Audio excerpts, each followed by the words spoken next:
Повеќе од 200 лица загинаа, уште 200 се водат како исчезнати при големо лизгање на земјиште во градот Мокоа во југозападниот дел на Колумбија. Од Колумбиската национална агенција за управување со кризни состојби соопштија дека причината за несреќата биле обилните врнежи од дожд, што го зголемиле нивото на водите. Владата во Богота прогласи вонредна состојба, а на 1100 војници се итно испратени во погодениот регион да помогнат во спасувањето на луѓето и во санирањето на последиците од големата катастрофа. Најмалку 20 лица загинаа, неколкумина се повредени во напад на софистички храм во Пакистан. Од полицијата известија дека главниот осомничен е чувар на храмот, за кој се верува дека ги прободел жртвите со нож. Напади на софистички храмови се честа појава во Пакистан, каде 7 милиони жители се припадници на оваа вероисповед, при што најчесто напаѓачите се милитанти на терористичката организација Исламска држава, кои ги сметаат софистите за безбожници.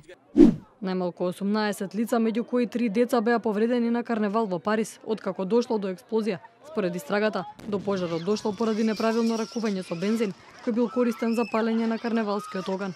Од француската полиција соопштија дека експлозијата била предизвикана случајно и дека не станува збор за терористички напад. За време на митинг во градот Дијарбекир, турскиот претседател Реџеп Тајип Ердоган себе си се прогласи за чувар на мирот и ги повика курдите во Турција на референдумот на 16 април да ги поддржат уставните измени со кои се зголемуваат надлежностите на шефот на државата.